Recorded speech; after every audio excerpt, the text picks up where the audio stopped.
We'll go to the skate room. Oh, I don't want to go. We don't want to go. We have to go. We don't have to go. I'm not From about what to. I was told. I don't. Y'all do know. Go just walk in the skating rink because there's gonna be a lot of people. Yeah, but I don't have the money to get in. I'm not about to stand outside the whole time. You usually walk in. But that's illegal. It ain't illegal. All right, so we are up. We are streaming. Yes, sir. Boy, that's a pretty sad looking dude right there. Oh, why? Because he has muscles? Huh? Why? Because he has muscles? Because he has, Some yeah, muscles? no, he's just sad looking. That's it.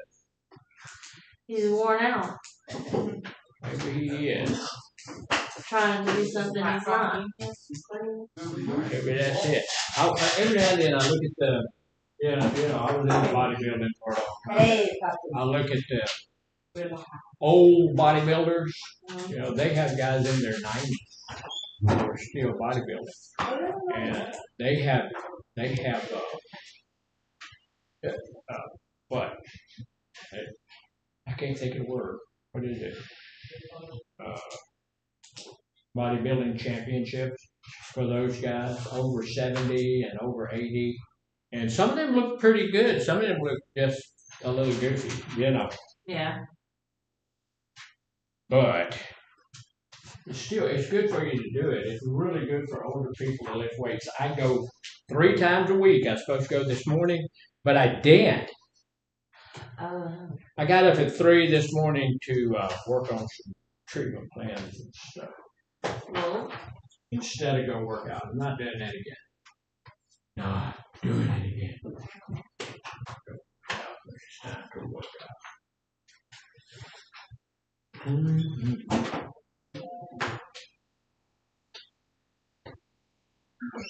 welcome back, Leah. Thank you.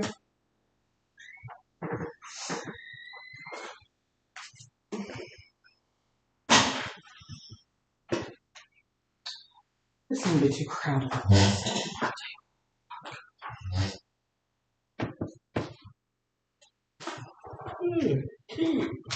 Oh, good.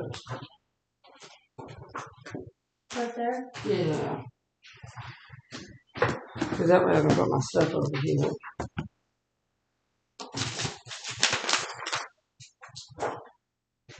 Honey, she's right there. I started it.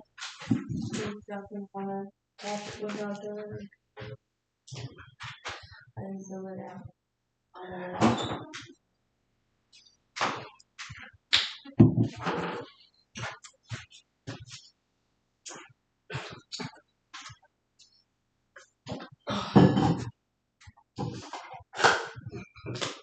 Thank you.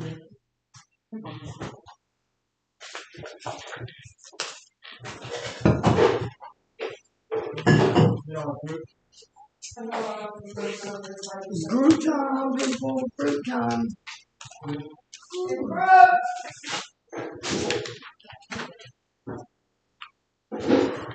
I'm gonna walk along.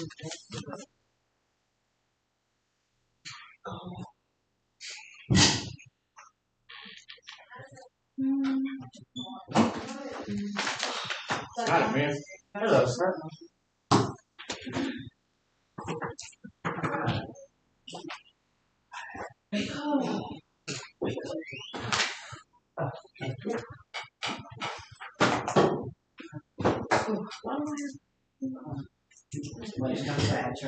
Yeah. Thank you. You know, ma'am?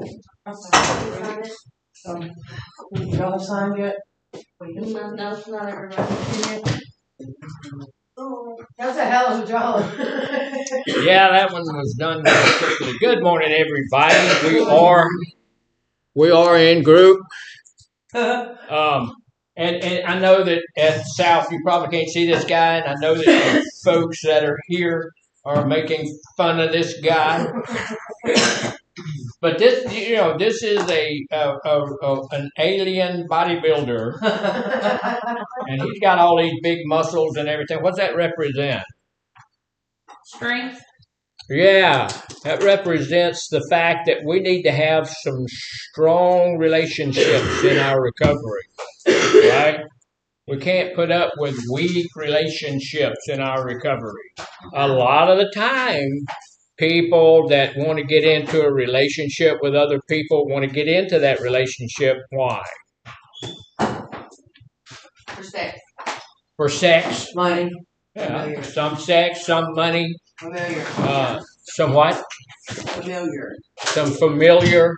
They just become familiar. Yeah, I guess so. But also, and all of that runs into one thing. It all they're doing it for their own self, do their own whatever to fulfill their needs. Yes. And so, a strong relationship is going to fulfill their needs and our needs. So, our goal for the group today is what?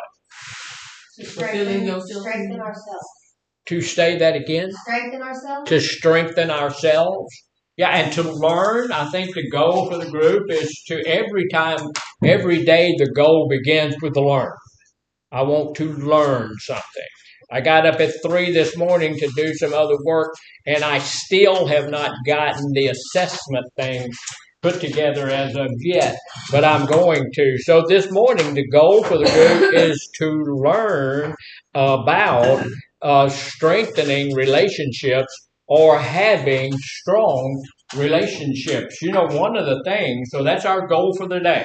So at the end of the day, we should have learned a little something about getting a more stable, a stronger, a more advantageous relationship with other people.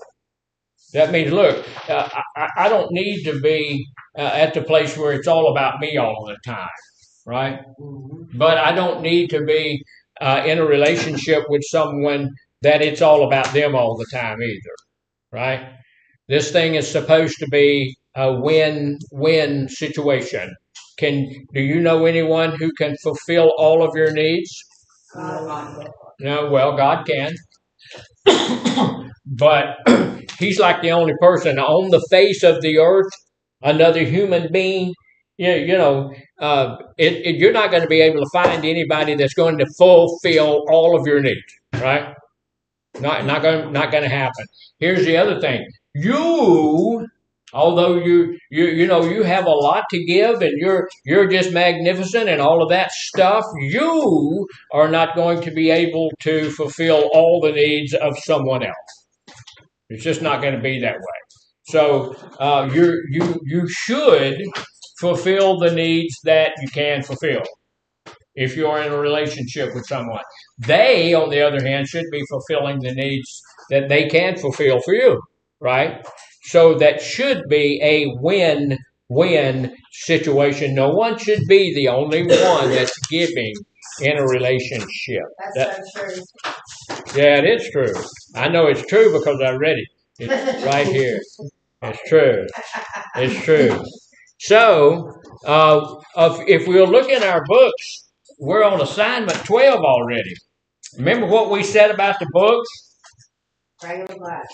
You need to bring them to class with you. If you don't have your book, I don't know. Something terrible going to happen.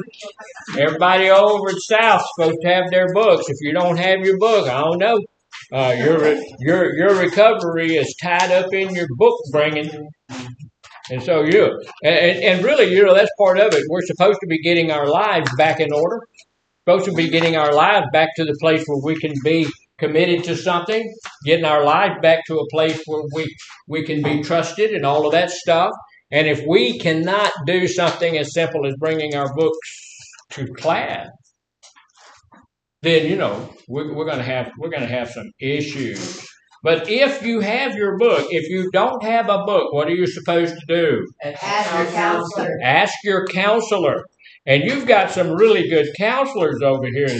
The ladies over here as counselors, they're fantastic. The ladies over at South, they're magnificent. They will get you a book. But if it's an off day, if there's something happening that they're doing something different and they don't get you a book, and when you go and tell them, look, I need to have a book, and they go, Tell me. Tell me. I have an extra book that I carry with me at all times. Now, if I give you my extra book, what does that mean?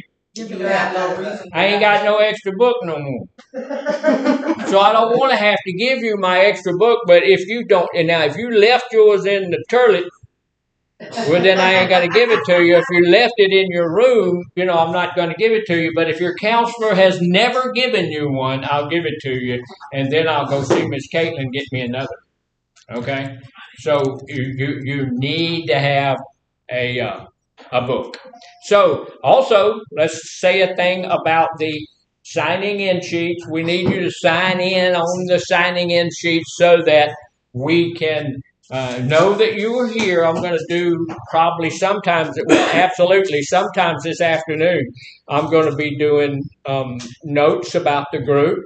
I'll be talking about who did how, someone did well. I'm going to put a place in there that, there's some people who are not, paying attention in the group, other people who, whatever.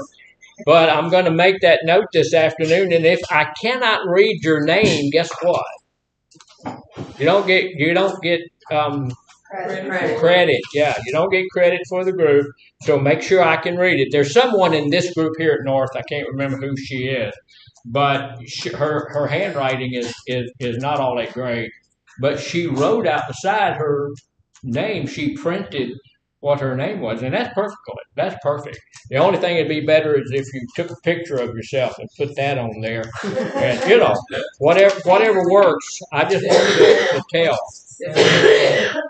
I just want to be able to tell that that's you. So because I want you to get everybody's name. No, y'all look pretty good on that. So the thing about the book, I wanted to go back to the book. We're going to go over week 8 a little bit, but you may not be on week 8. You may be on week 1 or week 2 or week 15, right? You may not be where we are in the book.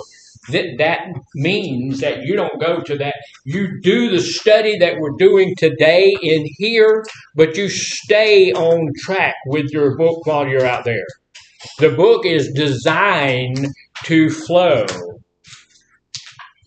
So you start at the front of the book, which is a really good place to start, right? And then where do you end? At the end. At the end of the book, right? So here's the deal. What do you do with the book when you get through with treatment? Bring it with you. You do what with it? Keep it. You keep it. Yes, you keep it. And you take it home with you. And when something gets a little weird or you get a little bit, desirous of some of those activities that we used to do, then you go back to the book. You can work the book at home by yourself. So, and look, I didn't write the book and I'm not selling the book. Yeah, but I have gone through the book and I like the book. And if I didn't like the program, I would tell you that. And fairly soon I wouldn't be here anymore, But I do like the program and I do like the book and I think it worked really well. But the point is that just because we're on, we're looking at assignment 12. When you're working your own stuff, you look. Some of this book's going to be in your treatment plan, and I'm hoping at some point you're going to have other things in your treatment plan, and the book's going to be in there as well, right? So you need to work that, but then on your own, you're working your book as well. So you're getting 3 or 4 doses of the book. So by the time you get out of here, most people are going to stay in here, 6 weeks? Do you know the book goes longer than 6 weeks? Mm-hmm. So what does that take? Keep it and keep working it. Yeah, you work it up to that point, and somebody's going to help you work it up to that point. Somebody's going to be guiding, leading, and prodding up to that point, and then it'll be up to you to do the guiding, the leading, and the prodding. So, all right, so assignment 12 tells us this. Forming what? Stable relationship. Forming stable relationship. What does that mean? Storming. Forming, not storming. Not storming. Your drug days are supposed to be over. Not storming. Forming. We're trying to create Stable. So what are we doing? we're trying to create a relationship, a healthy relationship. We're trying to create healthy relationships. Okay. Well, this morning when I was studying this, 3 o'clock in the morning, I looked at that and it said we need to form some stable relationships. I said, well, I'm not moving to the farm. Get it? Get it? Yeah, you guys are hard this morning. Yeah, okay. So here's the deal. I need to have a stable relationship, and if I'm in a stable relationship, what does that really mean to you? She said it's healthy. What else? Non-toxic. What is it? What did you say? I said non-toxic. Non-toxic? Yeah, we shouldn't have any toxic relationships. Good grade. So what does stable mean? How about this table? Is this a stable It's grounded. table? Sturdy. It's grounded. So this is a pretty stable table, right? Yeah. So what I know about this table is that it's going to be standing on those 4 legs tomorrow when I get in here, right? Mm-hmm. It's probably going to be standing next week because it's a stable table, right? And then how about 10 years from now? Probably not. No. Depends on You how don't- you take care of it. You don't think so? It's a pretty stable table. It must weigh 7,000 pounds. It's heavy. I have to pull it back, pull it up. So it's a heavy table. It's stable. It's well grounded. It's a healthy table. No one has, of course, it's a nasty table because y'all keep spilling. Something got spilled over here. I've been trying to clean it up. Can't clean it up because it won't come. So I just covered it. Just lay the stuff on top of it, whatever. It won't come up. So anyway, stable means long term. Yeah. Long term. Yeah. So how long do normal relationships last nowadays? A week. A week? Some years. 2 years maybe. A couple of 10 years? years. 10 years. Couple of months. years. Well, they had a study. Most marriages end within about 5 years. A whole lot of marriages end within 3 years. In the state of Texas, and it may be everywhere else in the world, I don't know, but in the state of Texas, they came up with a thing that said you can get divorced for irreconcilable differences. Before that, you had to have a real reason. What does irreconcilable differences mean? You can't get along. You can't come to agree. She burnt the breakfast. Yeah. Yeah. She didn't cook a pork chop. He's always outside working on his truck. Irreconcilable, just whatever it is. And I can't reconcile that. He's outside all the time and I'm inside and I can't reconcile. Okay, we'll get a divorce then. Because we don't if I'm going to commit to a stable relationship, what does that mean? Say it again. Long term. It is going to probably be long term. We're going to have to realize that the other person is what? Those human too. A who water? A human being, and that makes them what? Have feelings too. Yeah, they're not perfect, are they? No. Any of y'all in here? Y'all remember Melody Jackson? You do? Anybody else? Melody Jackson was a girl I fell completely, totally, and utterly in love with in the 6th grade. And look, she feels so sorry for me. She's crying because I fell utterly, and that girl hated my guts. She couldn't stand me. So our relationship was not long term, and it was not stable. See, that you shouldn't bring sour stuff to group and then eat it in front of people, because it'll make you cry and all of that stuff. And we can assume all sorts of crazy things about that, can't we? But that girl over there crying, why is she crying? Because she's eating sour stuff in group.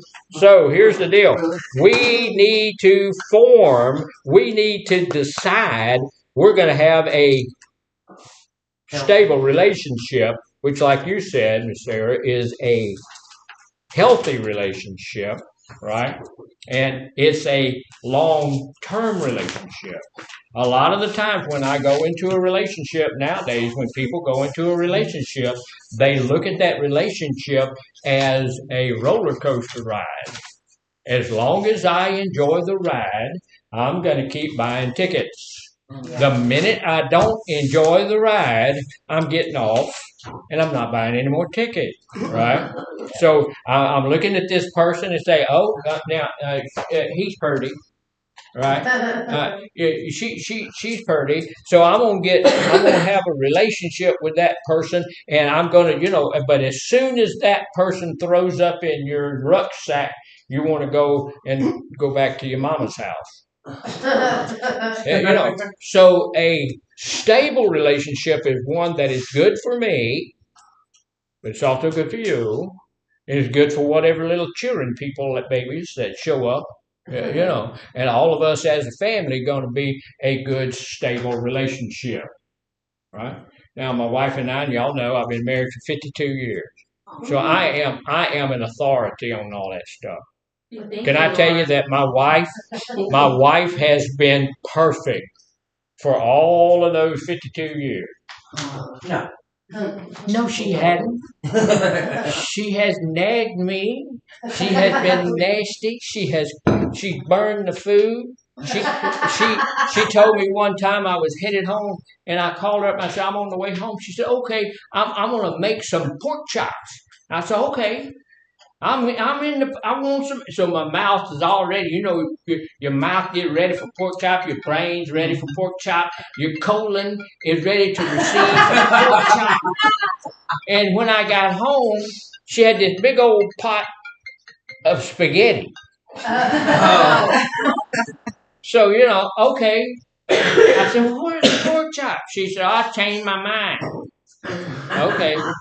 So at that point in time, I'm thinking irreconcilable differences. I wanted the pork chops. She got her spaghetti is pretty good, but it ain't pork chops. So it wasn't perfect all down through those years. But what do you do when something's not perfect? When the relationship's not perfect? You improvise. You do what? You empathize. You improvise, you said. You empathize and you improvise. You can do those things. You can also go into a relationship understanding that person's not perfect.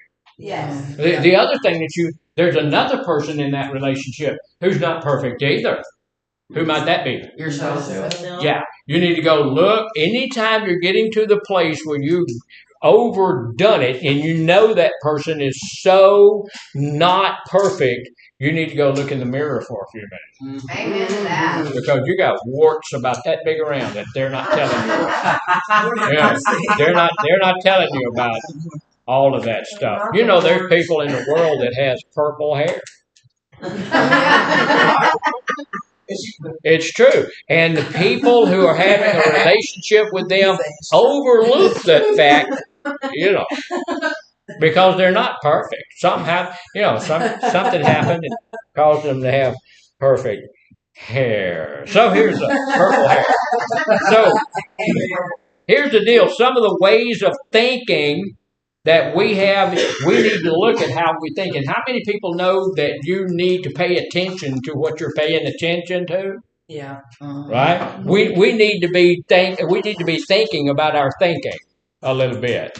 We need to be looking at what we're thinking. How do you do that? Pay attention to your thinking. Yeah, and look, that's one of the best things to be journaling about. Write down what you think you're thinking about.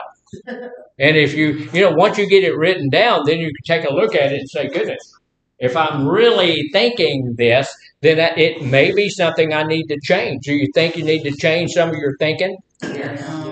Thinking. Yeah, some of that is stinking thinking. And we need to change some of our How do you change your own thinking? You practice. Say it some more so people can hear it. Practice. Yeah. So what's the best place to start when we want to change our thinking? With What is it? With our mind, with ourselves. with ourselves, we said, yeah, somebody said with their minds, yeah, that's what I think with, you know. But here's the deal, when I'm thinking, what's driving my thinking again? Logical thinking. Y'all remember all that, look. Conscious brain. What's driving my thinking? Emotions. Yeah, we have, and I, you know, I understand because, you know, we've only done this 38 times. You know, it's been proven that you have to teach something at least 40 times before people get it in. So this is 39, so that'll help. So what is this? Your brain. No. Yes. It is. Sometimes, most of the time, it's a lot of BS. I kind of remember it. You kind of remember it. Belief system. We've done it 38 times. So Belief system, yeah. that's your belief system. And what does your belief system do? The belief system tells you what to believe. Controls your emotions. Your belief system drives your thoughts, your thinking. Okay. Belief system drives your thinking. Drives your thinking. Right. So my belief system is driving my thinking. If I need to change the way I think, what do I have to work on? Self. I don't see. They won't let me bring rocks in here. You know, if I want my belief system, I'm going too fast. I think my belief system. My belief system is what I believe. So my belief system is driving my thinking. See, it's right here on the board. So it goes, and then it goes up to thinking. And somebody go and have no. It's belief system is going to drive my thinking. So if I'm thinking something that's causing me to have a bad relationship, I have to change what? Belief system. Boy, that was hard. Like pulling hen's teeth. But yeah, you have to change your belief system. How would your belief system cause you to have a bad relationship? If you believe it, if you believe all guys cheat. I do that. Thinking all the negative stuff. Yeah. Thinking that my way is the only way. Thinking that I deserve everything, the other person deserves nothing. Thinking that I can just leave group whenever I want to. You know, all of those things, we need to change some of those belief systems because here's the deal. The other person in the relationship deserves exactly the same as you do. Yeah. And so if our belief system says, okay, this needs to be a win-win situation, I need to be making sure that I'm doing what I can to fulfill the needs of the other person and then expecting them to do what they can to fulfill your needs. Things work out a little bit more gooder, right? Work out a little bit better. So if my belief system drives my thinking, what does my thinking drive? Your actions. Hot dog. Somebody did. All right. So this is going to drive my action. So when I'm looking at someone, if I'm looking at a situation and I see what you're doing, then we can back that back up to see what your belief system is, right? Right? If you get angry about everything and you're just cussing and screaming and all of that kind of stuff, we back that back up to your thinking and you thinking that, hey, you know what? If I get angry and cuss and scream and yell and fight and all of that stuff, I'm going to get my way. We're going to go down to your belief system, which says, you know, I deserve my way in every situation. If I don't get it, I'm going to get mad. Right? Okay. So, and if we've got something like that going on in our lives, it usually is going to mess up our relationships. Right? So here's the deal. The ways of thinking that form healthy relationships also promote healthy living in general. Right? If I'm going to look, here's what I'm supposed to be doing as a human being. I'm supposed to be having God first in my life. Amen. We're supposed to. Now, not often do we do that, but we're supposed to. Not often do I do that, but I'm supposed to. And then other people second, right? And then we're number 3, right? Isn't that how it's supposed to be? Yeah. We were at church every Sunday at church. We have what's called a WOW church, WOW WOW church. And so last Sunday we had pizza after church. This Sunday we're having banana splits. Yeah, don't y'all wish you could come? Yeah, we're having bananas. Yeah, and since you're eating them, Sure can. say it again. Karen can. She could bring us back. Oh yeah, she could. But since you're having banana splits at church, there's no calories in them, and they're good for you and all of that stuff. But we're supposed to be God first, others second, and ourselves third. And so we had all of this pizza, and at the end of the thing, there was a whole, complete, full pepperoni pizza left over. Guess what I did? Took it home. I went over and got that thing while there's still people there. I got that pizza and I went through the crowd as quickly as I could, and I put that in the back of the truck. Yeah. Okay. Like a kid at the candy store. And it's supposed to be God first, and of course, if God wants the pizza, He can have it.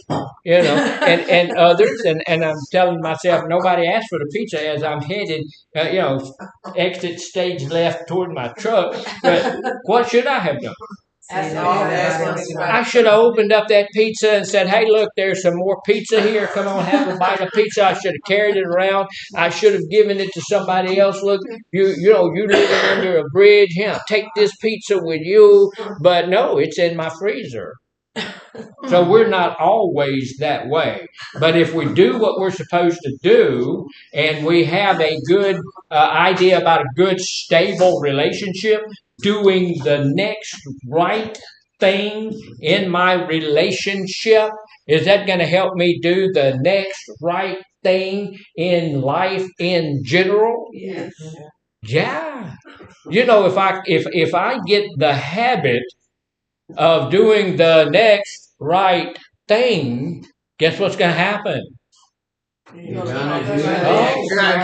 going to become a habit. It's going to become a habit.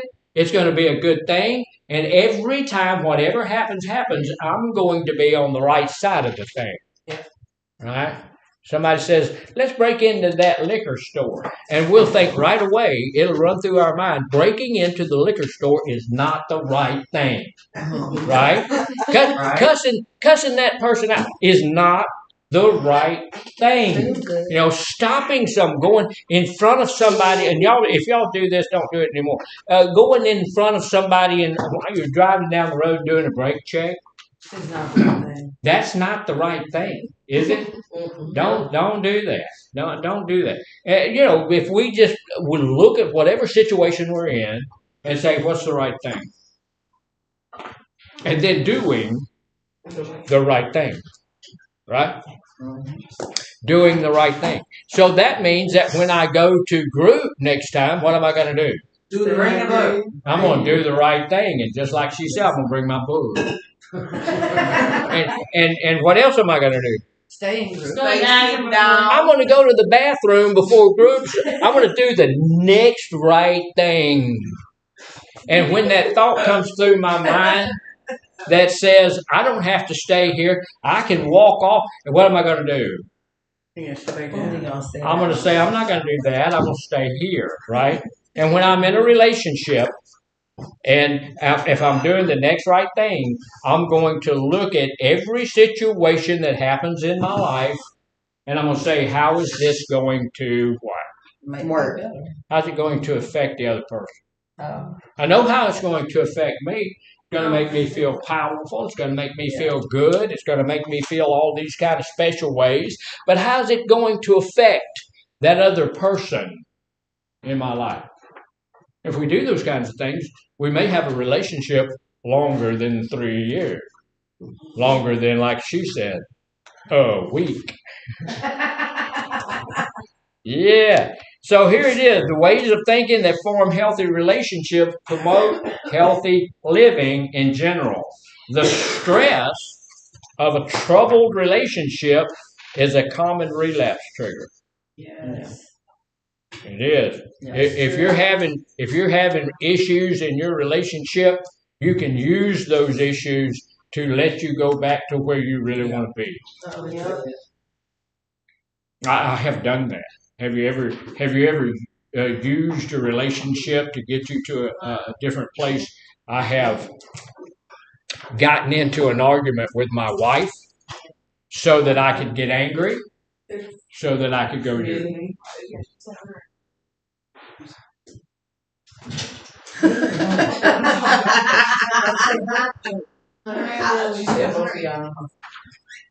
It's amazing. That's amazing. Apologize, Dr. Garner. I'm sorry. At South, you can't see what's going on, but one of the folks came and asked for one, and then 3 people got up and walked out behind her. So I don't know what they're doing, but it's more important than groove. But it must be. So here's the deal. Here's some of the goals of the exercise. Some of the things that we need to do. It says, look, I need to develop a recovery program that reduces the impact of those borderline behavior traits that we talked about yesterday. Yeah, we don't need to do that. We don't need to jump on things right away. We don't need to be doing crazy meth. If we get that out of our lives, that's going to help us to build a stable relationship. So if we have a stable relationship, that stress in a troubled relationship is common. You see a lot of people that relapse, and you say, what happened? And he did this or she did that, or they didn't do this or they wouldn't do that. And whatever it is, that's something that moved them to a place that gave them permission to say, I can use again. So all we're really, look, as addicts, all we're really looking for is permission, right? Yeah. And who gives us permission? Ourselves. Yeah, we do. We do. We give ourselves permission, but we'll usually have a reason to give ourselves permission. And so when we look at that other person and we say, that person called me whatever they called me. So they shouldn't do that, right? They call themselves coming home. Yeah, so it's horrible, terrible, nasty stuff. But a good relationship will support recovery. If you have a good relationship, that supports recovery. One of the biggest ways that it supports recovery, my wife and I used to. We don't do it anymore. We have our motorcycles are sleeping in the barn, but we used to go ride our motorcycles all the time. And up front on the motorcycle, I have a thing there where I had my drink in there. And I used to drink stuff you shouldn't drink when you're riding motorcycles, but on the last one I've got, I used to just drink, water or tea or whatever I had, and I had some, y'all know what the Propel is? Yes. I made a Propel one time, and it was orange looking, and it was, about like that, and I stuck it in the thing, and I'm drinking my Propel, and my wife saw me drinking it, and she said, let me smell that. So she took it, smelled it, because she had caught a whiff of it, and she thought, that could be wine. And I hadn't drank in years at that time, but she was taking care of me. And see, that's a stable relationship when she said, okay, I want to check that out, because I'm not checking that out. What am I checking out? Sobriety. She's checking out my recovery. Yeah. That's sweet. Yeah, she's checking out my recovery. She's helping me. And because we have a good, stable relationship, I'm okay with her checking it out. It's neat how you said that she's helping you instead of that it's like she's harassing you. Right. I like how you put that. Well, and it's true. She's helping me. Sometimes she has to harass me to help me. No, that's a good way to think. That's a good way to think of it. It is. And look, here's the deal. I put her through a whole bunch of stuff. Does she have the right? Yeah, she has every right in the world to check up on me and do all that kind of stuff. And she has control of all the money in our life. I fool her a little bit, though. I got some money hid in the car. Yeah. Every time when I go get gasoline, or when I go wherever I go, I look and I find pennies, and nickel and dime, and I collect them in the car. I bet I got nigh under $3 in there. She ain't got no idea. You know. So, but you can't buy a whole lot, with $3. Yeah. So anyway, but a good relationship supports recovery. Forming stable relationships is a very valuable life skill, right? Here's the deal. That stable relationship, is that just with your romantic partner? No. No. Who else you gonna have stable relationships with? Family members. Your family, with your mama and your daddy and your brother and your sister, as long as they're sober, as long as they're in long-term sobriety, as long as they are in their recovery. We want to have a good, stable relationship with them. Sometimes having a good, stable relationship means being somewhere away from them. But it's still a good, stable relationship. So, I need to have a good, stable relationship with my boss. Mm-hmm. If I don't, I may not have a boss. I need to have a good, stable relationship. I need to have a good, stable relationship with my coworkers. I don't. Have you ever worked in a place where you had a less than stable relationship with the people that you worked with? Yes. That's miserable, isn't it? Yes. That's not good at all. So you need to get that out of there. That's why one of the reasons we need to get that first bullet done, get it out of there. We don't want to have borderline personality traits or borderline behavior traits going on, because we do everything like that, and we don't want to do that kind of stuff. We'll cut somebody out like that. We'll do all that mess like that, and that's not good. That's not going to build you good, stable relationships in your life. Right? Yep. Sure. Me too. Yeah, y'all both could use some help. So, our oldest or our closest relationships. Look, I talk to y'all about this all the time. But since y'all didn't remember this, I'm certain you ain't remembered. I can just tell you the same thing over and over every day, and I don't have to study so hard. Y'all don't remember what I said yesterday anyway. So, but I've told y'all this. It's the big deal when we talk about the universal relapse triggers or people, places, and things. Why do we have people first? Because we used with other people. You use with other people, yeah.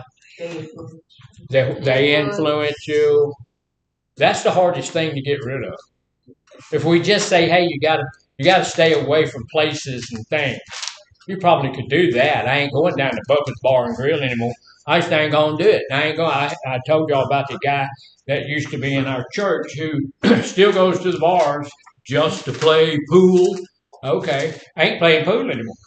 If only the bar has a pool table, I'm not going to the bar to play pool. Right. That don't make sense. So we put people first, but you could do that fairly easily.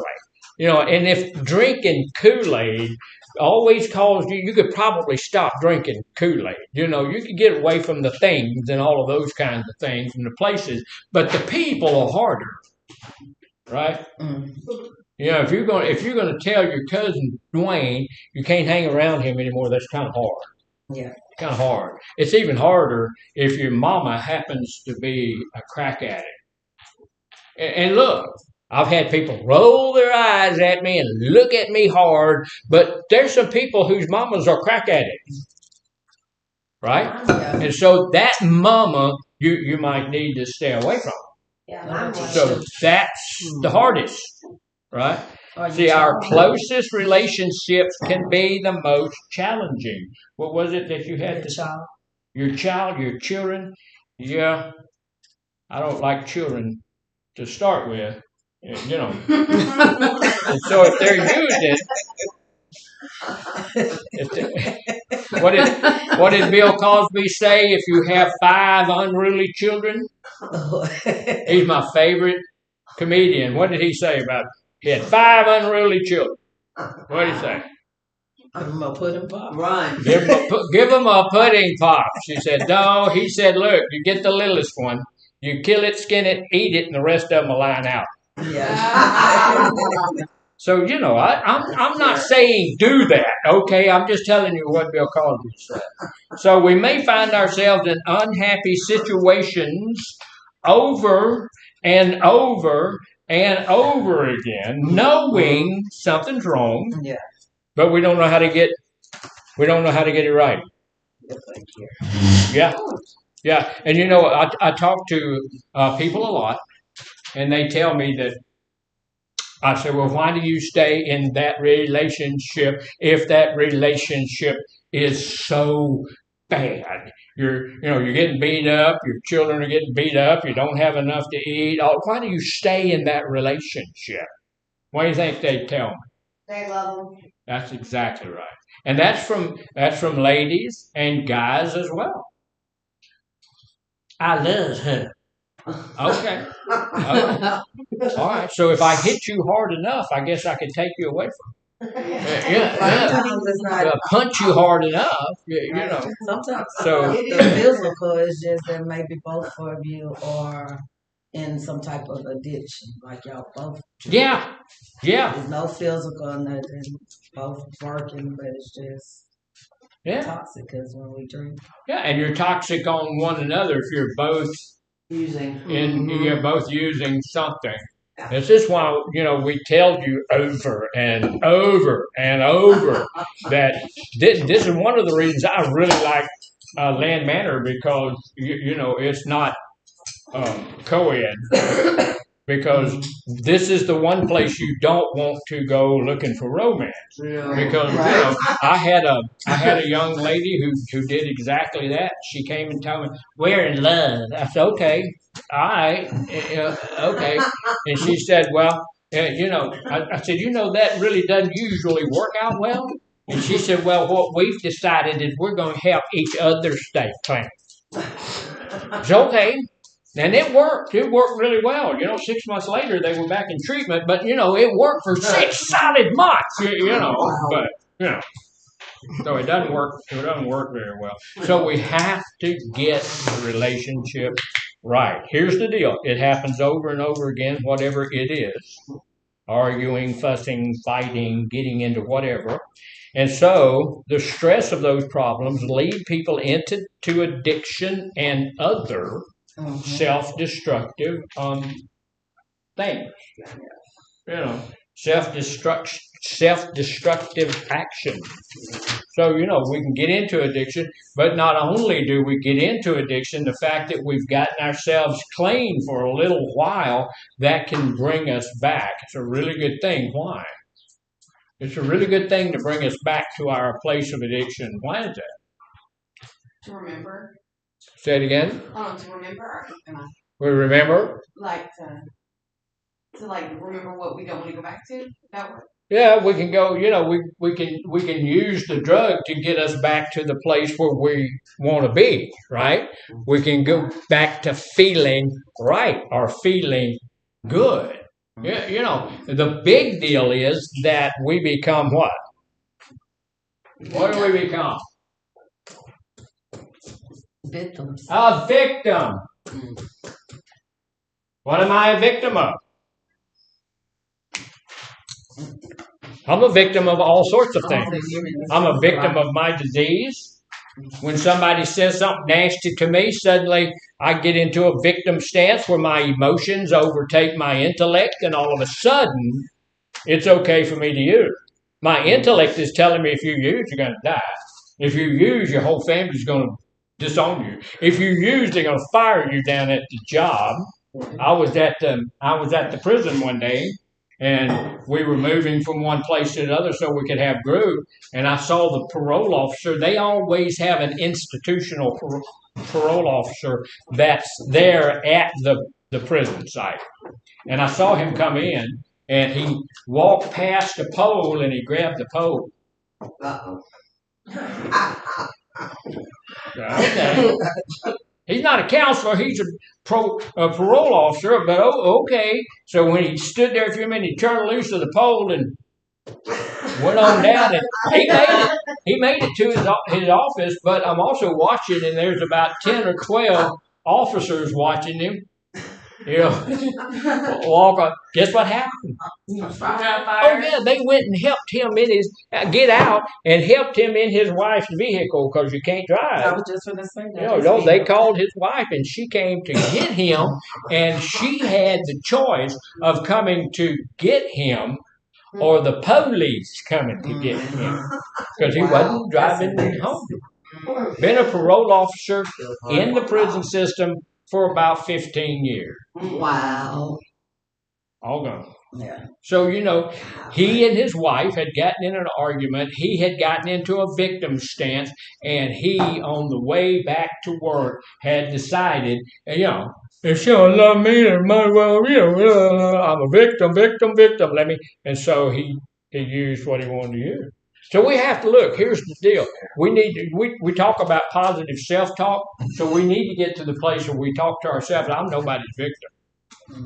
I'm not a victim, right? I'm not going to be a victim. Because if I get into a victim stance, then I'm going to get to the place where I may be ready to use. Now, we need to understand the connection between addictive thinking patterns and unhealthy relationships. Let me ask you something. Do you know that you can get addicted to anything? Yes. You believe you can get addicted to lizards? Yeah. No. Sure you can. You can get addicted to lizards. If you get to the place where that lizard is something really special to you and all of that, you can also get addicted to people. Yes. And we get, you know, when you're talking to somebody and they've had all of this nasty, horrible, terrible stuff. Look, see, that clock has moved 1 minute. You look at that. 1 minute. You know, we still got 13 minutes and 46 seconds. So,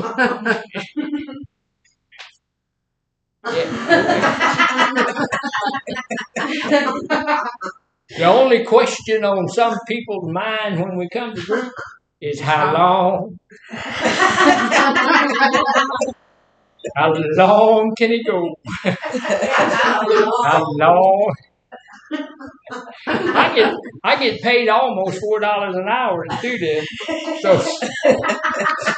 so we're gonna do it.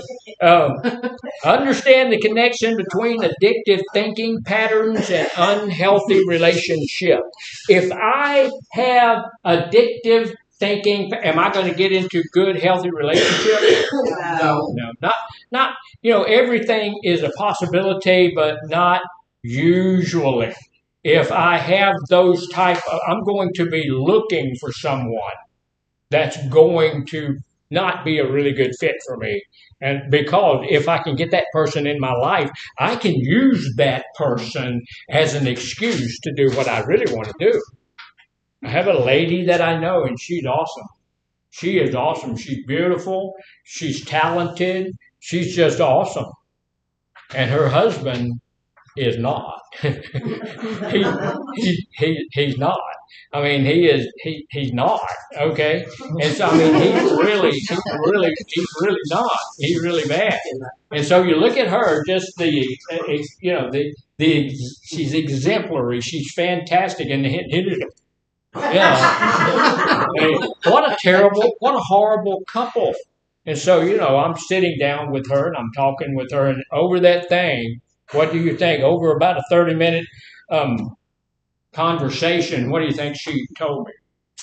She loves him. She don't love. She loves that him. wasn't. She did say she loved him, but that was way on down the line. The first thing she said was, "Well, you know, he needs me."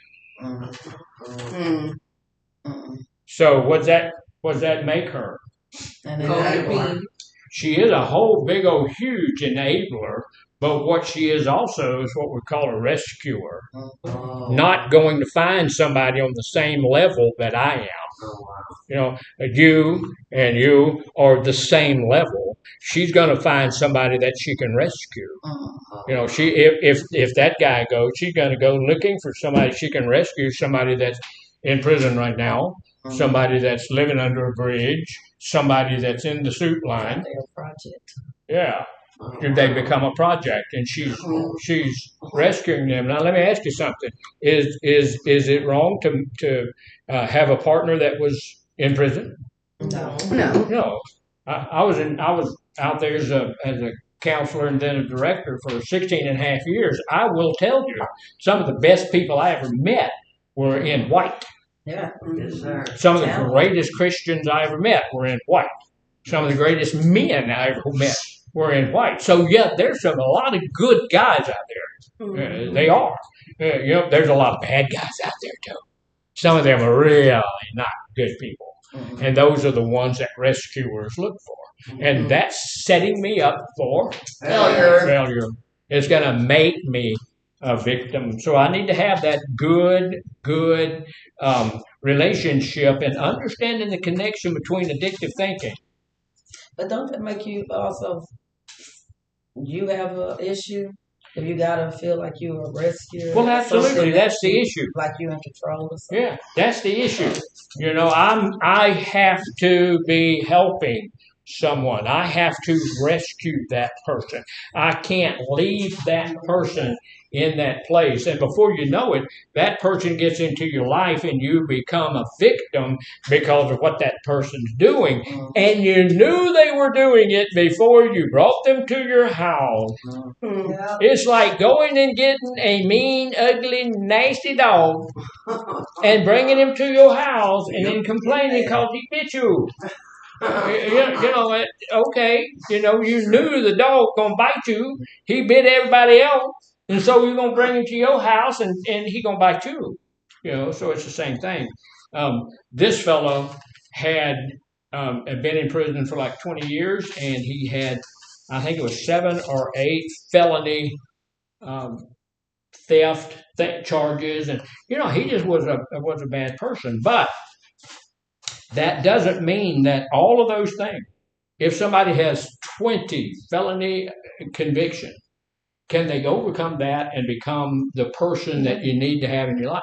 They can. Absolutely. If we didn't believe that, we wouldn't be out here teaching all this stuff. So, yeah, I believe that. But you need to find them in their place of overcoming. Yeah. They have overcome. Yeah. Not on the trip there, but overcome. Yeah. That's what you need to find. So, what do we do if we have all of those things, those addictive thinking patterns that are leading us into unhealthy relationships? What do we do? Remove them? Absolutely. Let's change our thinking. Can we change our thinking? Yes. How do we change our thinking? Thinking positive? Do what is it? Changing what you believe in. Changing our belief system. I'm so happy. I'm so glad. Yeah, change my belief system. Here's the deal: you don't have to rescue everybody in the world. And not everybody is waiting on you. Right? That's addictive thinking. No, you don't. You don't have to do that. Right? Not everybody. Look, you don't have to, and you cannot rescue the whole world. You can't do that. So, the last thing we'll look at. Let's go over to the other side real quickly. On page 75, it says this. There are, this is the assignment 12 is on relationships. And it says, what would you say are the key qualities of healthy or unhealthy relationships? What do you think? What's the key quality of a healthy relationship? Communication. Honesty. And honesty. Trust. All of those things are absolutely true, right? If I can't communicate with the person, is that relationship going to blossom? No. I talk to a lot of couples who are in trouble, and what do you think they tell me is the big thing? Communication. We don't talk. Yeah, communication. Communication. The idea of communication between that a lady has is completely, totally, utterly different than the idea of communication that a guy has. Yeah. A guy just wants to talk about needs and wants. That's what I got. I want to talk about my needs and I want to talk about my wants. And that's it. That's all. Girls want to talk about everything else. Everything else. And what you Yeah. should You know? do. And I've talked to guys and I said, look, she says you don't communicate. They always do. Yes, I do. I told her just the other day I wanted some pork chops for supper. You know, I told her that. We talked about it in here. I'm going to bet you $1. And nobody, well, I'm not going to do that because I'm an addict and that can get me into some trouble. But how often, how long over a 7-day period do couples engage in conversation? 15 minutes. Give me my $1. Yeah, I told you I wasn't going to do it. 15 minutes. Is that amazing? Over the period from Monday all the way to Sunday, we usually talk as a couple about 15 minutes. Wow. For that whole week. Yeah. Now there's outliers. My wife and I are an outlier. Since I'm working, I get here early, but used to when I was in retirement mode, we'd get up and we'd study the Bible together, and then we'd talk for at least a half an hour, and then before we go to bed at night, we talk for about a half an hour. You have to do things like cut the television off, and then we'll talk about whatever we want to talk about for about half an hour, and that's about 7:30 to 8 o'clock because I go to bed at 8 o'clock. She sets up to whatever, 11 o'clock. But that's an amazing thing. So communication is the big thing. And so the other thing we said is trust. Mm-hmm. So is it important to trust that other person that's in your life? Mm-hmm. About, I guess it might have been 20 years ago. I don't know. It's a long time ago. My wife sent me to England. I want to go to England. Okay. She doesn't like to fly. She didn't want to leave her puppy dog over here in Texas.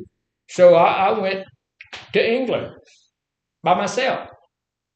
And I stayed over there 9 days and then came back.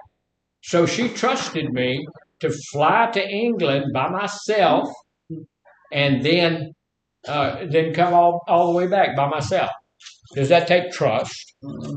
Yes. Yeah. One of the things that's was really helpful is that there aren't any pretty women in England. They're all not pretty.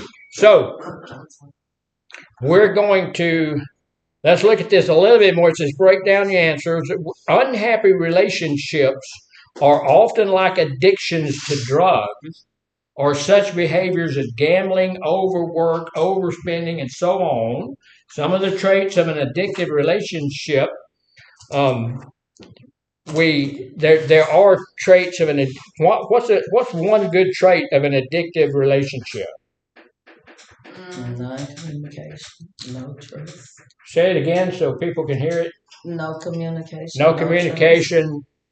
Being treated poorly but staying in the relationship. Yeah. Being treated poorly but not confronting the behavior. If my wife does something that's really nasty, ugly, then I'm going to confront that. Yeah. I'm going to tell her. Not taking accountability. Yeah, not having any accountability. All of those things are addictive traits of a relationship, aren't they? If your relationship's like that, it's not in a good place. So what do? Run. Set boundaries. Yeah. Run like the wind. Well, it's according to whether or not you're looking for a stable relationship. That's where that communication comes in. Yes. We need to sit down and say, hey, look, what is the worst thing a girl can say to a guy? We need to talk. We need to talk. And my wife does that.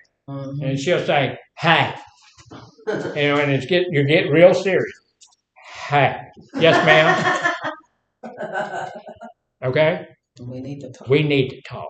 And I know at that point in time, oh my God, I have done something that is egregious, right? I've done something that's really, really probably going to send me to hell. If it wasn't for the Lord Jesus, I'd be gone. It's just done. So I'd go and I'd sit down, and we get it all. We get a cup of coffee or we get something and we sit down and then she'll tell me what horrible, terrible thing that I did. I saw you I saw you kick at my dog.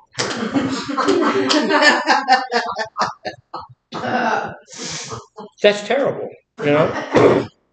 And you know, you have to get into a place where you have to defend yourself, and you have to be truthful and honest in defending yourself. So you tell her, honey, I tripped and I wasn't, you know, and it looked like I was kicking her, but it wasn't really that. Looks like my leg. He was trying to kill me. That doesn't matter though. Yeah. So we're gonna take our 15-minute break. Y'all get back in here about 15 after. Yeah. Is that Joe Rogan? It's that, yes. It looks just like Joe Rogan, doesn't it? That's an alien. It looks like Joe Rogan. From Fear Factor, you know who Joe Rogan is? Chill, girl.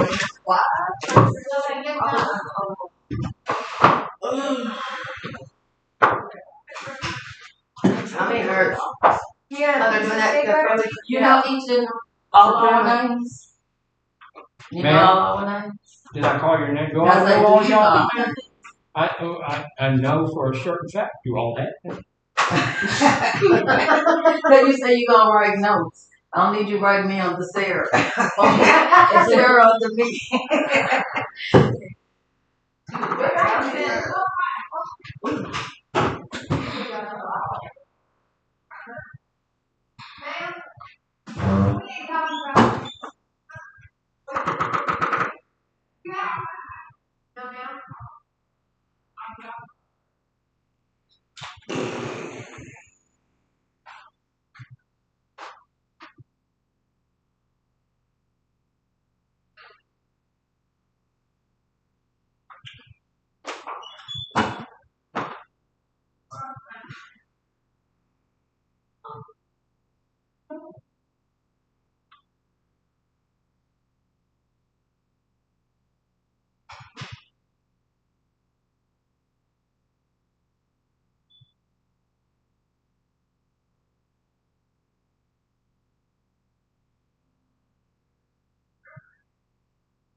Where is everybody?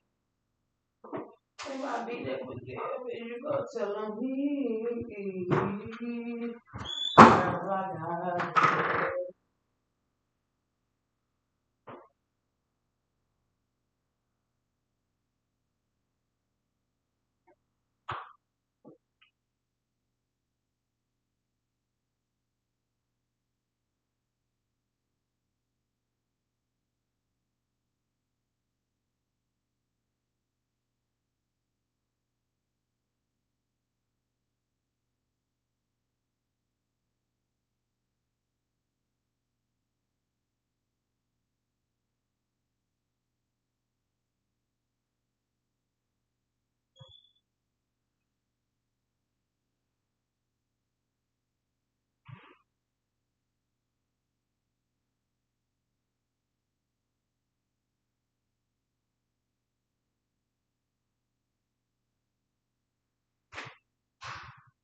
Well, okay.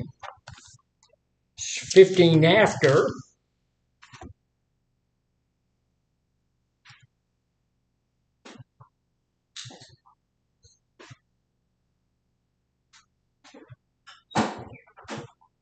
Group time.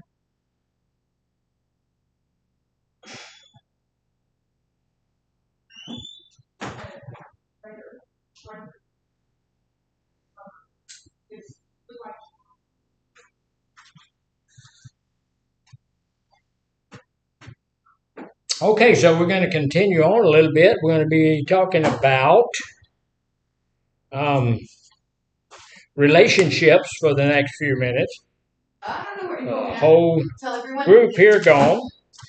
But for the folks at South, we're going to be talking about some relationships. One of the things that we need to understand and that a whole lot of people don't really get a hold of is that we need people. We need to have people in our lives. A lot of people get around that. Don't really have a whole lot of people in their lives. I talked to a person just last week, told me that they didn't have any friends at all, and that's a sad thing. But here's the deal: we need to have people in our lives. We talked a little bit about it yesterday, but we all need what? Love and Belonging? belonging. Tolerance. Yeah, that too. We need to have love and belonging in our lives. This is why there's so many pets in the world. This is why so many people have dogs and cats and alligators and wombats and whatever it is that they just happen to have. But it's because we need to have some love and belonging in our life. And when people won't love us, our animals usually will. So we need to have that love and belonging. And here's the difference. There's some. We need to understand the people in our lives who are the main players in our lives, and know that those people are there for a reason. We've got some folks like our mom and sisters and brothers and all of those kinds of people that are in our lives. But in your book on page 75, it tells us that we need to be careful about love at first sight. I've fallen in love at first sight 35 times. Every time you turn around, you're in love. Those are some pretty bad situations. Rapid, high intensity involvement. Is that a good idea? No. What does that mean? Rapid, high intensity involvement. That we give someone everything, like Yeah. so fast. Just fall in love and be able to be willing to give them, like you said, everything really fast. That's not a good plan if you're looking to have a stable relationship. That's not a good plan. Because look, we may call it love at first sight, but usually it's lust at first sight. Just liking what you see. It's just like I went down to the store not too long ago to get a little bag of peanuts because I can eat all the peanuts I want to eat. Peanuts are not going to kill me. They won't send my sugar up. They won't do anything bad to me. So I'm really, and I like peanuts, so I'm a peanut fanatic. But what happened to me when I went into the store? You seen a big thing of peanuts?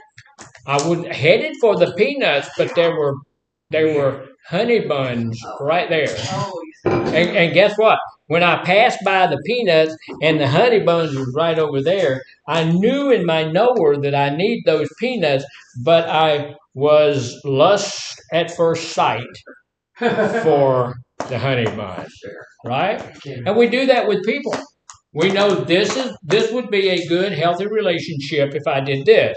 But this other person, I have this lust at first sight situation going on. And it usually is rapid.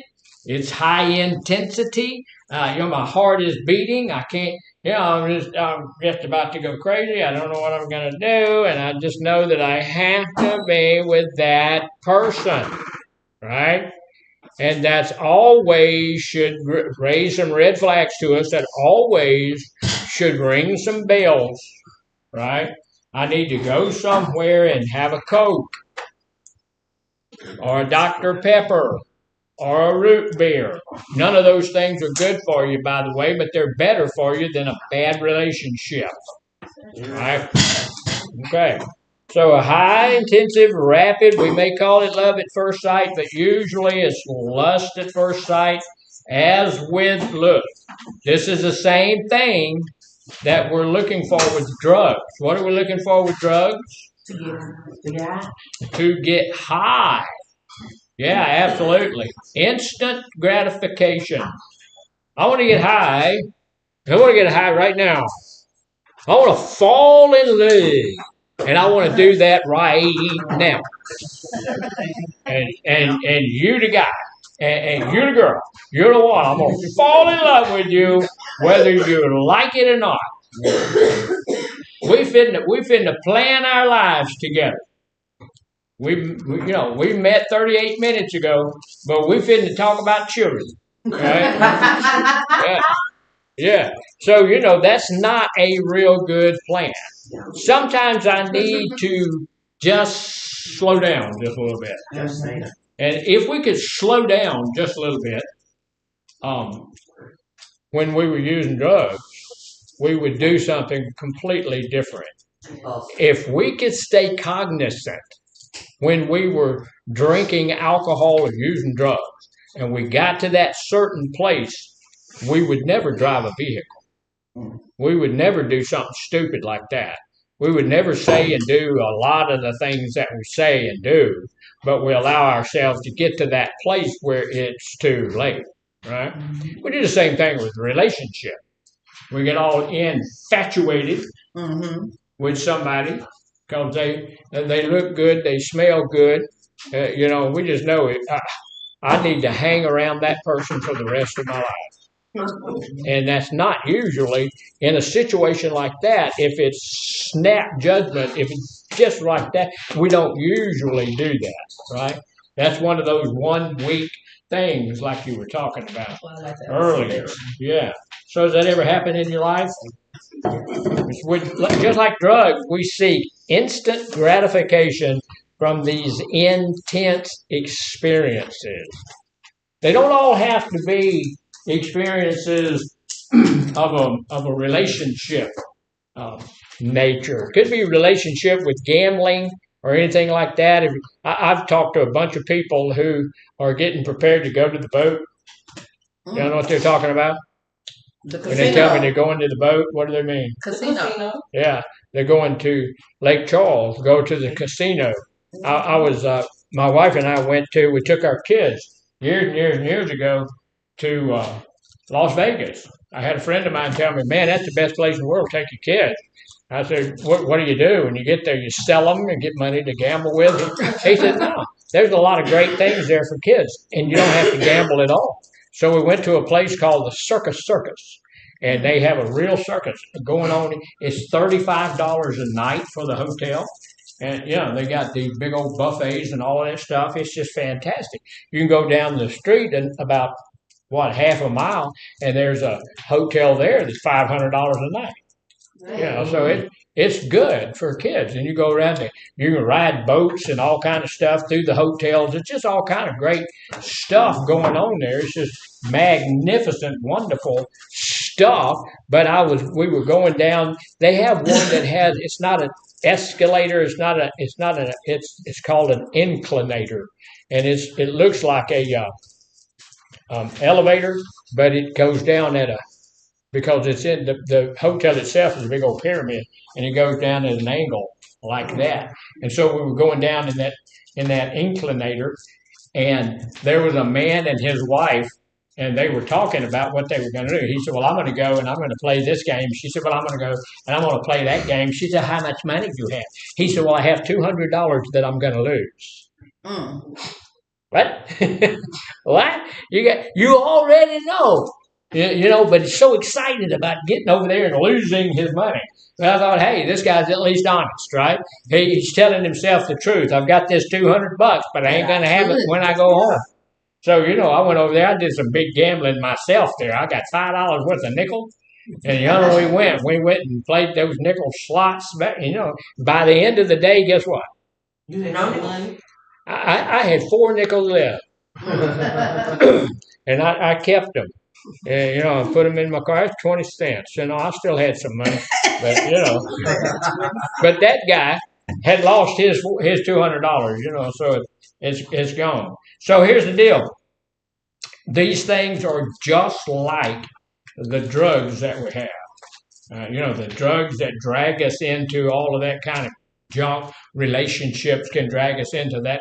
All that kind of junk, relationships with stuff like gambling, cars, airplanes, things can drag us into that as well, get us into that victim place So guess what that guy was doing by the end of the night? Drinking. Oh, I'm sure he was crying, but he was drinking. Yeah. You know, if you go and sit at the casino, what will they do? It is free. They'll come by. Yeah, they'll come by and ask you if you'd like a drink. You tell them what you'd like, and they'll bring you a drink. It's absolutely free. And why do you think that is? Because you can go to the ATM and go get some more money. No, because they love you.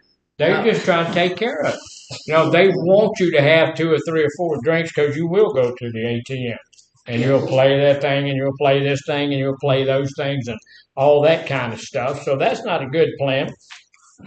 So rapid, look, if it's rapid, if it just happens overnight, you say, oh my God, I just met this person, but I cannot live without them. Is that problematic? Yes, it is. You should look at that as maybe this isn't, maybe this is something I need to look at a little closer, right? Maybe this is something I need to take a step back, take a look. Maybe if I really, really have to go to Galveston. I've got to go. Maybe I should just step back a minute and take a look. I went to Galveston the other day. I went to Galveston on a Saturday in the summer. You wait on the ferry for 3 hours. And when you get in the line, guess what? Can't get out. You can't get out. You can't get away. You're stuck. You can't jump over. They got you so you cannot move. And while you're sitting there, you get so frustrated because there's a line over there that are the medical people. Mm-hmm. Yeah, and they just thousands of them. Everybody in Southeast Texas has a medical pass for the ferry. So now I don't know why I don't have one. So anyway, in number 3 on this thing, and we're going to look at that, and then we'll probably be about time for us to get out of here then. So look, here's some of the things we need to look at. Each one of these asks us to take a look at these things in our own life and say, how do I see this in my life? Have you ever fallen in love with somebody in the first 5 minutes you've known them? Mm-hmm. No. Oh yeah, oh yeah, oh yeah, oh yeah. No. I thought it was. No. Have you ever fallen in love with a situation? Yeah. Yeah. A situation. Oh, yeah. I fell in love the other day with an airplane. I mean, seriously. I mean, this is not one of those fly-by-night things. I'm deeply committed. Yeah, just wonderful, wonderful airplane. But I can't have it. So I'm going to have to let it go. Well, it's an electric airplane, and so who on earth would, men can't fly electric airplanes, so I can't fool with that.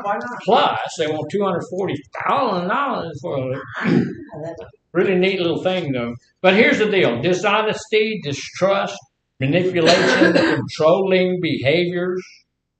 We need to watch out for those in 2 different people. Who are they? Ourselves. Me and my partner. Me and my relationship. I need to look out for those because, in our recovery, what's the first thing we need to be? Sober. Well, we do need to be sober, but what else do we need to be? Clear-minded. What is it? The clear mind. Have a clear mind. Stable. That's a good thing. Yes. What is it? Stable. We need to be stable. We need to be honest. Yeah. Honest. That's one of the first things we have to do is get honest, right? So, we're honest with ourselves first. We need to be honest with God. We need to be honest with the people in our lives. We need to be honest with other people. One of the big deals that I have found that messes up relationships pretty quickly is the inability to be honest with somebody. We need to be honest about the good things. Is that hard? No. Not usually. The good things are pretty easy to be honest about. It's the other things, the hard things, the bad things.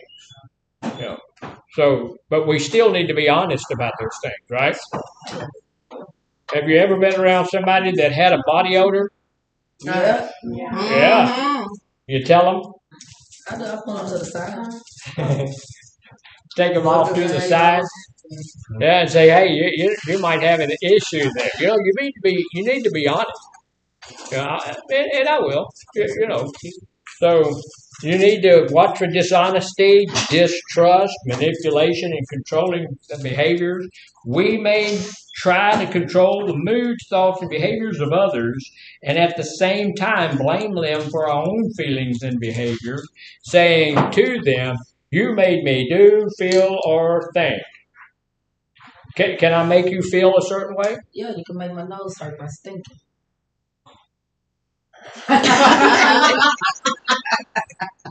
Y'all notice I ignored her like a professional. Yeah, like a professional. Yeah, here's the deal. If you allow somebody, then they can change your mood. If you allow somebody, they can change the way you feel. If you are angry with a certain individual and that person comes into the room, will it change the way that you feel? Yeah. If you're angry, It shouldn't. it probably Really will. shouldn't. It shouldn't, but it can. It can. You can allow other people to make you feel a certain way. But I can't make you feel anything. You have to make the choice. We talked about anger. I can't make you angry. Nobody can make you angry. You have the choice whether or not you're going to get angry about any situation that's going on, right? You have that choice. One of the biggest things said, look, we can't make people to do that. We hide things and don't talk about some subjects. We do a lot of mind reading. What does that mean? Thinking we know what somebody's thinking. Thinking you know what somebody else is thinking, assuming what they meant by that. Yeah, instead of asking, I can't say the word, asking them. It's okay to ask. If I say something, do something that you're unsure about, ask me why I did that. Ask me. And I'll be happy to tell you. If I sit down over here and go sleep, and if you ask me why I did that, I'm not going to tell you because I'm sleeping. But when I wake up, I'll tell you. I got up 3 o'clock this morning. So anyway, so we do a lot of that stuff. Is it okay to hide things from other people? No. Depends on who you're hiding it from. Depends on who you're hiding it from. Not who you hiding from, but why you hiding it. It could be a surprise. Could be a surprise party, something like that. Maybe their Christmas party, something like that. But how about how you feel about wombats? What? If you're trying to get into a relationship with somebody, you need to let them know who you are on the inside. And let them make a decision. Yeah. So do you believe that there are aliens? No. Yes. Yes. Y'all believe there's aliens? No. Yes. No? In that sense, no. She believes there's aliens. She doesn't believe that there's aliens. Is it important for somebody that you're going to get into a relationship to know whether or not you believe in aliens? Yes. Yeah. Something's out there. The truth. Something is out there. Something is out there. Yeah. Truth is out there. So people need to know these things. It's not okay for me to hide some stuff inside of me. If I don't hide a lot of stuff, but it's important for people to know how you feel about stuff. I think so. It's important for people to know whether or not you are spiritual in nature. Yeah. Is it important for people to know whether or not you're in recovery? Yes. Is it important for people to know the things you like and you don't like? Yes. Yeah. I went to pick up a girl to take her to the movies, and she was ready to go to the movies and everything. And I told her, okay, we're going to go to the drive-in movie. We're going to go to this movie. And she said, I'm not going to go to that. I said, you already agreed. You're going to the movie with me. She said, yes, but I'm going to the movie downtown. That's what I thought we were going to do. There's a little movie downtown that was, I can't remember what it was called now. The Temple Theater, and it looked like a temple. It was a big old, and it had a stage and everything. And when you went in there, when they had the matinee, before they had the matinee, they had the Mickey Mouse Club come out and do some stuff, whatever the Mickey Mouse Club was doing. And she wanted to go see that. I'm going, okay. I wanted to go to the drive-in movie. Well, go ahead. I just wanted to go. I just like drive-in movies. That's all. We wind up at the Mickey Mouse Club, but we need to know. We need to be able to let people know some of the things about us, and we need to be able to know something. And if we have one of these whirlwind romances and all of that kind of stuff, is that going to work? No. Are we going to be able to find out anything about those folks? No. Not a whole lot, because we're going to get married 15 minutes after we got we met each other, so that ain't going to work. So here's another thing: desire for total union and social emotional isolation. Turn that thing way down, but you can still hear it. The fear that we'll lose our partners if we let them out of our reach. Ever been in a situation like that? I had a young man that was our youth pastor, and he and one of the youth girls fell in love, which was something that pastors fear desperately. And she started calling him, and she called him 3 or 4 times a minute. She would call him 9,000 times a day. And he came to tell me, he said, I can't deal with that. This is how I can't work. I'm at work, my phone's going off, bang, bang, bang, bang. I don't know what to do. I said, well, you need to sit down with her and let her know how disruptive in your day that is. He said, I don't want to do that. So he went and sat with her. And the next time I met him, he was with another person. Because when he sat down to talk with her, she let him know that she's going to make sure she knows what he's doing every moment of the day. Control. That's completely controlling. That's not a good idea, is it? I seriously, myself personally, I don't want to be in control of your every moment. I do call my wife, and this is why my phone is not on silent, because she has some medical issues, and so sometimes she falls, and if she falls, she needs to be able to call me. And so it's like that. So I call her usually twice a day. I'll call her at break, and then I'll call her when I'm headed home, just make sure she's all right, all of that kind of stuff. So sometimes that's a good thing, sometimes not so much. I called her a few minutes ago, and she said, well, you need to go by Sam's and pick up water. So I got to work 19 hours today and do all of this hard, terrible stuff I have to do today, and then go by there and I always have to get 6 of those big cases of Sam's.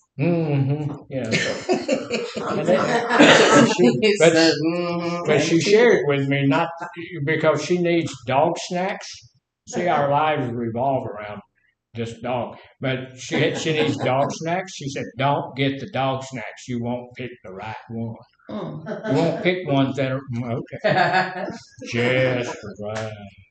So, look, can you always, or will you ever be able to have somebody own them totally?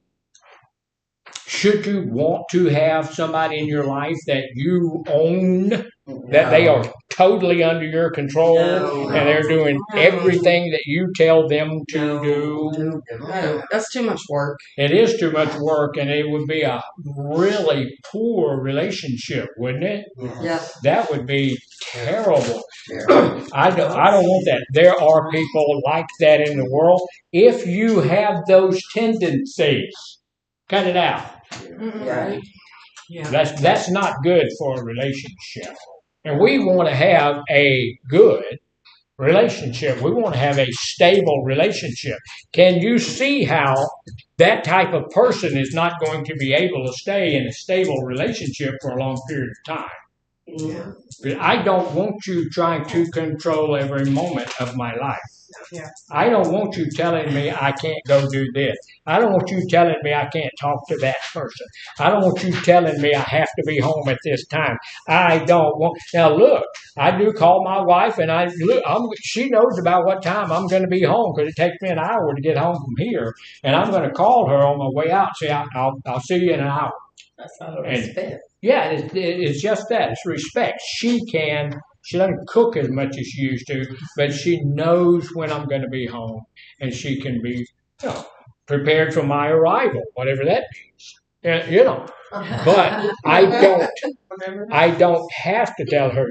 This is one reason I don't turn my phone off anymore. Yesterday, I had turned my phone off, or the day before. Anyway, at some point I turned it off. She called me 5 times. Oh, you got in trouble. Yeah, that's why my phone's on. That's what I'm talking about. Now, here's the other thing. Look, what is codependency? What is it? You're dependent on someone else. Dependent on someone else? Is that codependent? No. Codependency? Yeah. You can't be self-dependent. No, I'm dependent on my wife to do these things.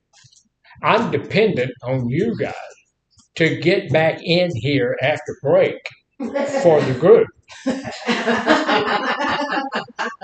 See how that didn't work out all that well, did it? No.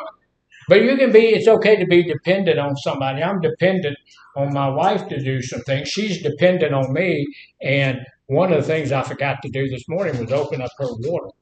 I have to set 3 bottles of water up, open them up, because she can't open the water. So she's probably dead from thirst by now. Yeah. Or at least in a real bad shape, because she didn't have any water. And I thought about it this morning. I said I was going to do it, and then I forgot to do it. Codependency is when I can't live without you. Oh, yeah. When if you leave, I'll die. If you die, I'll die. Mm-hmm. I was sitting across the road one time on this guy had a nice house, sitting on the porch. Across the road is this huge graveyard, not where I'd build my house. Big, huge graveyard. And there's a guy sitting out there in a lawn chair in the graveyard. I said, okay. So I asked the guy, I said, what is he doing? And he said, well, oh, that guy, that's his wife's grave. I said, well, how romantic. She croaked. And, she's suffering from croakification, and he went out, he's sitting there, and he's loving on her, even though she is passed away, and past saying anything, and past $200, and going on, she's dead, And he's out there. He said, no, it's not all that good. I said, well, it's a little weird. He said, no, he's been doing that for 5 years. So that's codependency. You have died, you're gone, and I can't go on. Or you have left me for some other individual, and I can't move on. I can't do anything myself. That's codependency. And so that's something like what we're talking about here. It says totally, we want to get together, that feeling that we're incomplete when we're apart. When we feel like we're incomplete. I was walking with my wife the other day, and I was holding her hand, and she, because I have to hold her hand, or she'll hold the back of my belt, or she'll hold my shirt, or we'll walk arm in arm, because she would, she's not unsteady. And we had this lady was walking past us, and she said, y'all so cute. That's what I was thinking. Yeah. That's what you say to old people when they walk. Yeah. Y'all still love each other and all that. Yeah, okay. So, but you can't feel like you cannot live without the other person, and you're incomplete without that person there. Is that healthy? No. No. Are you supposed to be sad when somebody leaves your life? Yes. Yeah. Are you supposed to be sad when somebody dies in your life? Yes. Yes, absolutely. Are you're supposed to go through the 5 stages of grief, and I am a complicated grief counselor, so you can complicate that grief and stay in grief for a while beyond the 5 stages of grief. No. Just like, see, I'm in the 7th stage of grief right now because I was telling you this really important thing, and the purple-headed girl was talking to somebody else. But we need to get to that place where at some point we move on, right? At some point, I'm a whole, total, complete person without that other person. I really want that person in my life. I really want that person to stay with me and be with me, be a part of my life for the rest of my life. But if that's not the fact, if that's not the case, I'm going to be okay, right? I went to a funeral on Friday. My friend passed away. He was 51, and his dad and mom were there. They have lost one son already, and then they lost their second son. They had 2 sons. Both of them died on them, and that's really, really hard. But they're moving on, right? Can you see how that would be a horrific thing to happen in your life, to have your children die before you? Right? Yeah, but at some point they've got to move on. It would not be normal. It would not be healthy for them not to be able to do that. So we feel like we're incomplete when we're apart. That can lead us to cling to people and to smother people and to be there calling them 35, 40 times a day to know where they are and what they're doing. Because we're afraid they may meet somebody else. We're afraid they may run off somewhere else. We're afraid that we are not their total and utter and complete life. Even if you're in love with somebody and you want them to be in your life for the rest of your life, they should not be all of your life. Yeah. It shouldn't be completely. Your whole life should not be wound up in one person. Right? There's other people out there. That doesn't mean to run around on your wife or run around on your husband. What that means is that you can have friends and family and all of that people that can take some of your time as well. Right. What if it's a female? Say that some more. What if it's a female though that can take your time and do something? What if it's a female that takes your time up?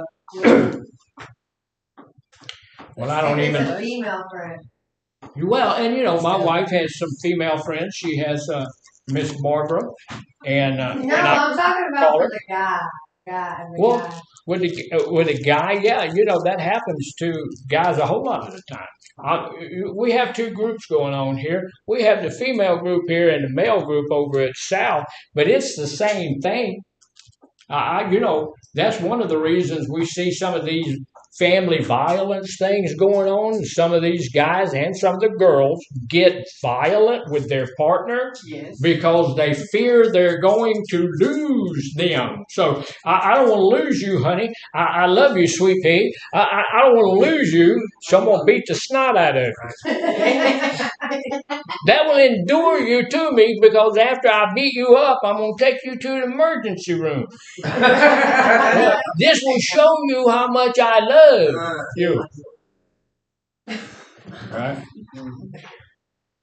See, and that to me is I've done a little bit of work back in the day in family violence, and I really abhor family violence. I don't like that at all. Well, I don't think any of us, and I've seen it go both ways. Now, it's more prevalent for men to be the aggressors, okay? And I don't have the number, but there are thousands of women who die every year at the hands of the men who love them, right? But there are also hundreds of men who die every year at the hands of the woman who loves them. So that's something that shouldn't be. That is love that has gone sour. So it happens for men and for women folk. So we get to the place where we want to smother people. We tend not to have other close relationships. Can you have more than one close relationship? Yes. Yeah, we can. Usually those other close relationships are not sexual in nature. You know, they're more what? What's the word? Just friendships. They're friendships in nature, but they can be close friendships, right? So I have some guys in my life that are really close. We're just good friends, you know. I have a guy named Scott that's a really good friend of mine, and he just moved to Mississippi.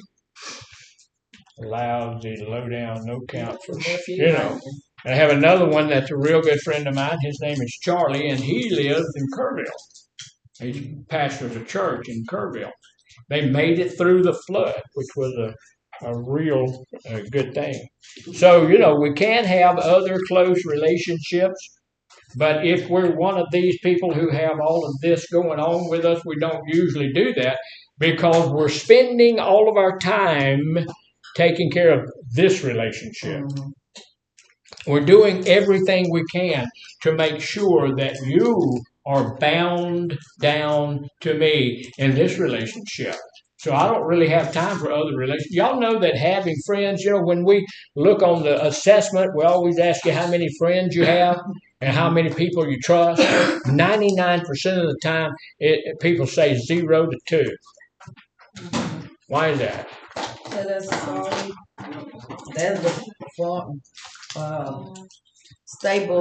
forming stable relationship. Stable form. Those are the closest people to you, like family.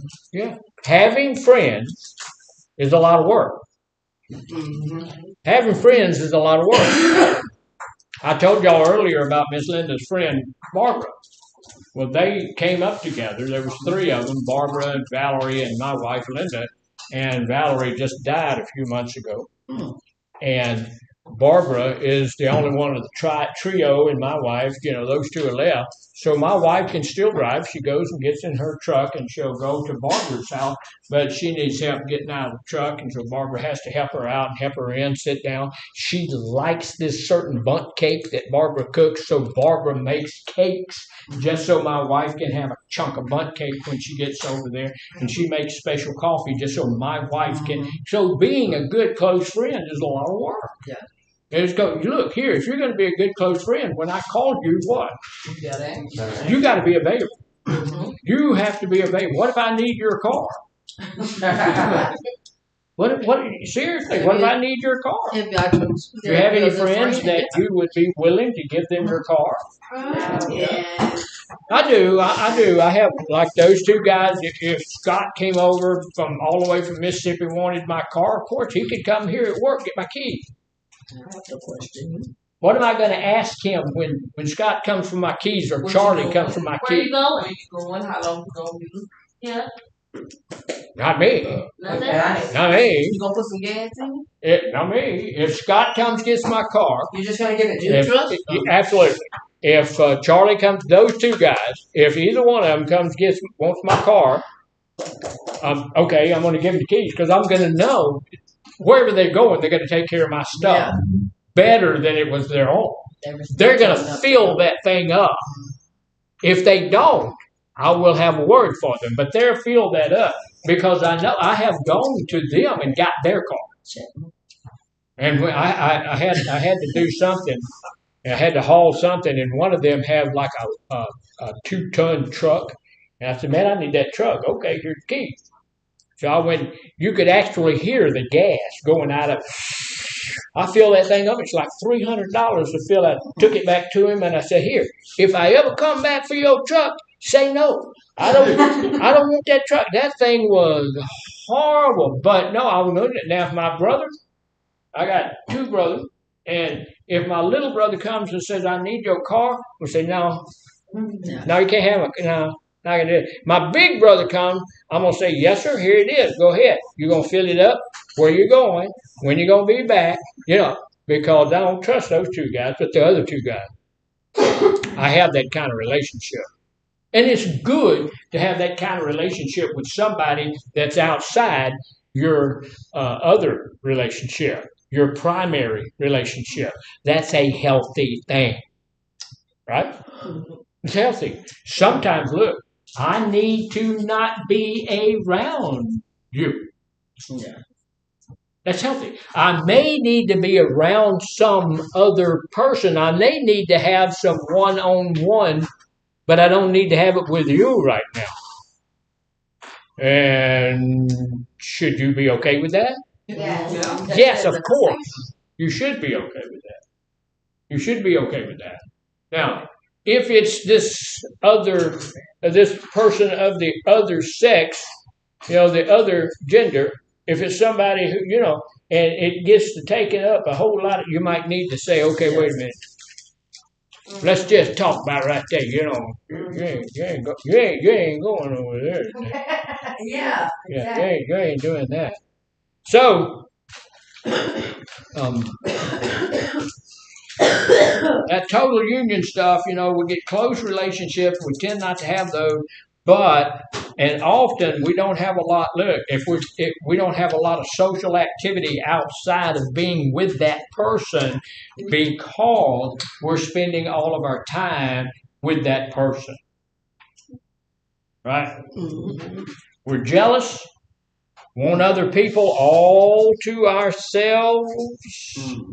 We often fear what friends and family would say about these relationships. Sometimes friends and family might not see how wonderful those people really are. They may not be able to see that these people are magnificent. And they have the audacity to tell you that. You can do, you can do better than that, but you don't know. What? Yeah. So we still have some other stuff to talk about relationships, but look, we're going to talk about those relationships starting tomorrow, and we'll finish all that stuff up. This week is about families, and we're going to talk about families in recovery for the rest of the week, right? Yep. All right, look, I want to tell you guys that you did a really, really good job today. Thank you. Do you think we met our goal? Yes. What was the goal? To strengthen our relationship. Stable. Strong relationship. Learning about relationships in a stable. Yeah. No. learning about having stable relationships. I think we did meet our goal, and thank you for being here. And we'll give you some positive affirmation. You did really well, paid attention, and all of that stuff. Once you came back to group. So thank you all. Thank you at South. Make sure you get the sign-in sheet.